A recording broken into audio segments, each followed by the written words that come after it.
Good morning, Santa Clarita. You're listening to a KHTS special broadcast. I'm your host, Alex Urbina, right here in your hometown station, AM 1220 KHTS.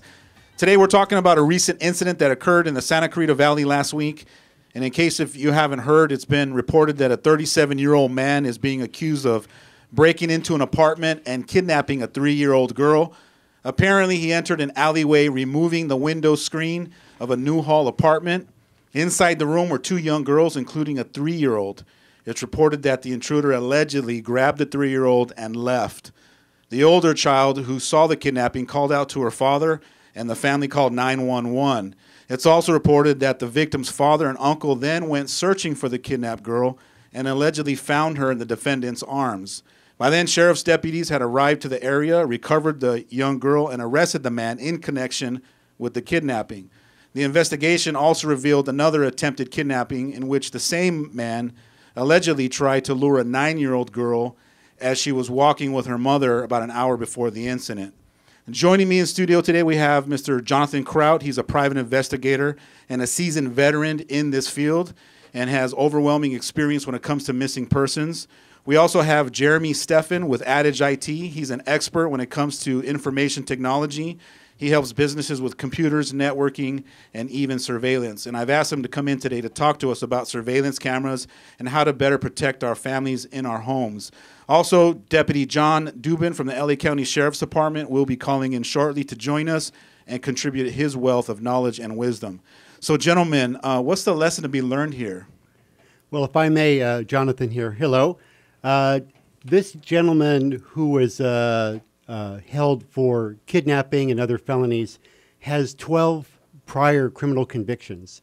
Most of them are petty, DUI, petty theft, shoplifting, but he's still out free, running around trying to steal children. So he earned his way up to this spot. He basically graduated to the level of where he felt, I don't know if you would call it courageous or confident, but brazen enough to go into someone's home and steal a child. Well, something that he wanted for himself is really what a crime is. A crime is a selfish act.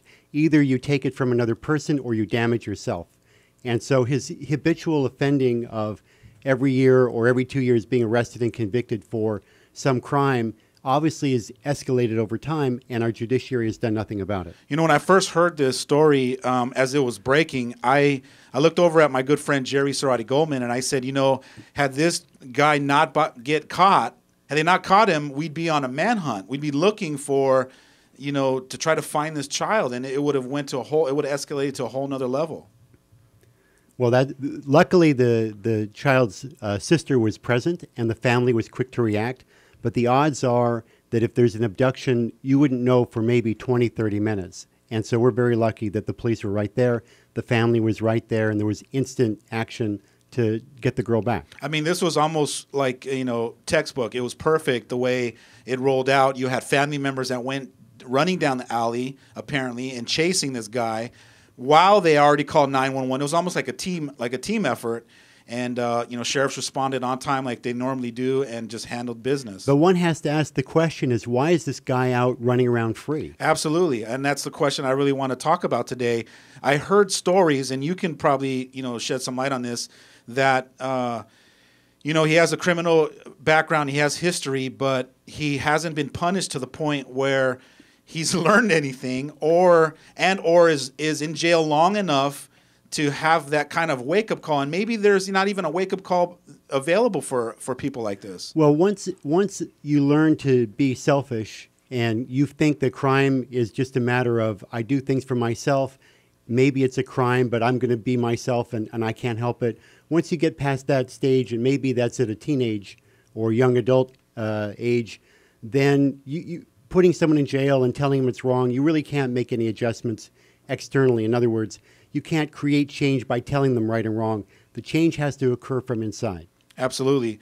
And I have to assume that this guy is either has some psychological issues going on. There could be drug issues. There could be, all kinds of different things that are going on in his life where he stooped down, hit that rock bottom to where he was brazen enough to go into a home. We don't know his purpose, but one thing for sure is he's got drug paraphernalia convictions, DUI convictions. He's got petty theft. He's got shoplifting.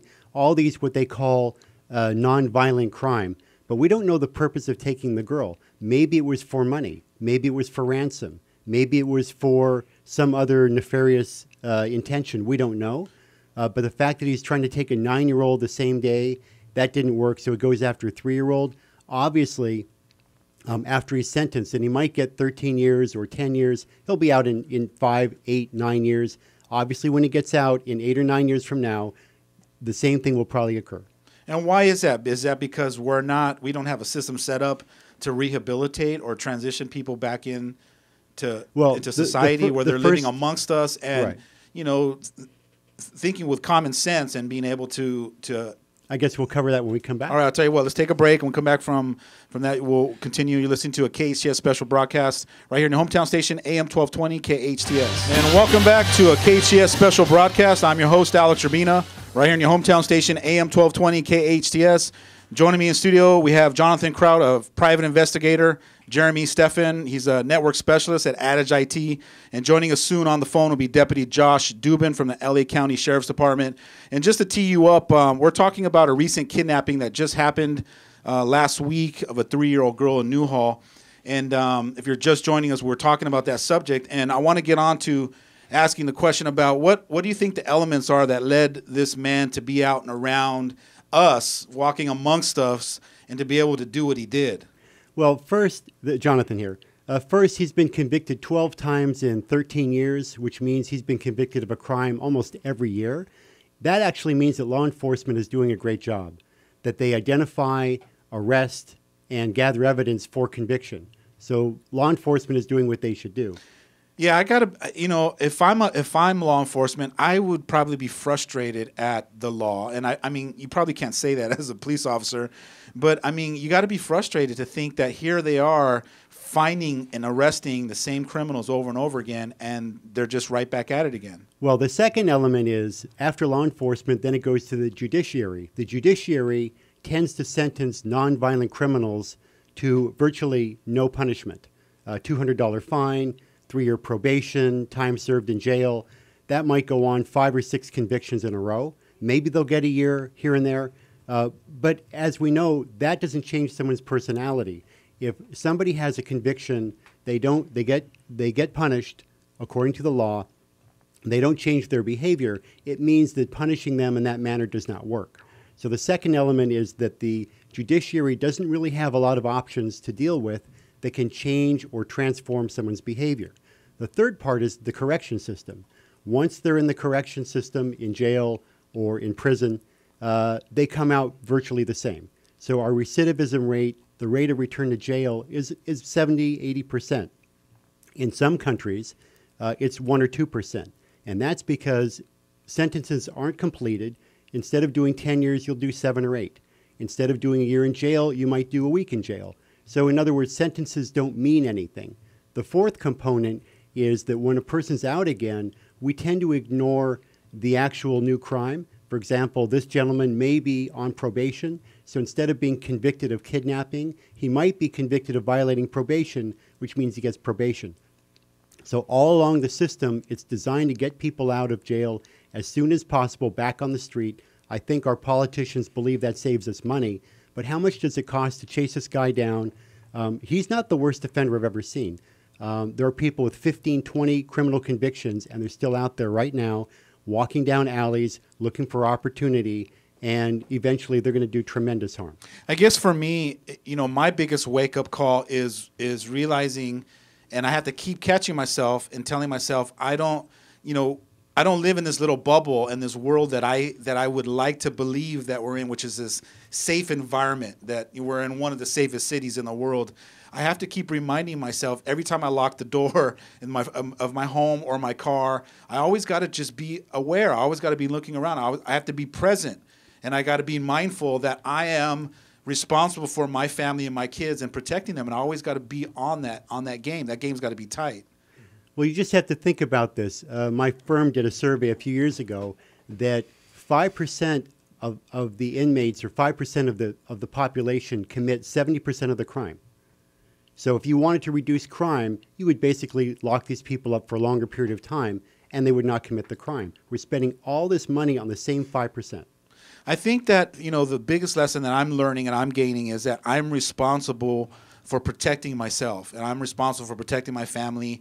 Whether the, system's working or not, I got to make sure that I'm doing everything I can to be, defensive. I got to figure out how to protect myself and my family, and that's, I think, the important thing that I'm learning in this. Well, if you depend on society to do it for you, there are some people in prison that should never be let out. Whenever they have a sex offender that moves into your neighborhood, my question is, why is that person moving into my neighborhood? Who decided that they should let this person out? We know that people with that mindset aren't going to change just because they're in jail or in prison. Absolutely. And also, I think it also takes a village, of people come together to say, we don't want this, or even to be aware or knowledgeable to know when they are moving those people into our neighborhoods. Well, it takes a village, but it also takes equipment. Sometimes you can set up equipment that can help you monitor extra eyes and extra ears. Absolutely. And that's why we brought you on, Jeremy, was to talk a little bit about like the surveillance. Do you get asked a lot to have people, put cameras around their system, their businesses and their homes? In the business, yeah. Hi, this is Jeremy Steppen. Yes, in the businesses, we get a lot of questions about that. I kind of tie as we're talking, I'm getting the sense this is kind of an opportunistic type. Some of these crimes. Same thing happens in the IT world, where if you take one simple step, at times it's a simple step that just deters. They're going to go to more of an opportunistic approach on that, and they're going to bypass you. Yeah. So it's basically set up. So what they're doing is, as this guy's walking down the alley, he's probably looking at the prime opportunity where he's not going to get caught, or where he is in the dark and he can do something that's stealth, right? Right. Yeah, because I would imagine, most criminal activity, it's not intelligent. They're just going for something that's simple. If you can provide any level of protection, firewall, in a sense, that's going to make them go to the next opportunity. Had maybe, in this case, had there been a security camera right there at the corner of the house or right inside the window, that would have been an immediate turnoff, I would imagine, and that opportunity wouldn't have been taken. I remember probably about 15 or 20 years ago, I remember this show. It was a reality show called How to Catch a Thief. And they hired this ex-burglar that they would follow around and have him break into homes, steal all your property, and then when the family came home, he would have all your stuff laid out there, and they would go over the value and everything. But what I loved about the show was as he was casing out a home, they followed him, and what he was doing was he was teaching me, the homeowner, all the vulnerabilities around my house that I didn't even think of. He was walking around and showing you, as a criminal, this is what I'm looking for. And he's showing every house that he goes to, he's showing the weaknesses and the things that they would be looking for to get into your home, to either steal your stuff or take someone from your house. That's the awakening, I think, that could be caused here for each other. Sure. Yeah. And property isn't the most important thing. Having a child that's right. abducted just like that's unbelievable. Absolutely. All right, stay tuned for more. You're listening to a special broadcast right here on your hometown station, AM 1220 KHTS.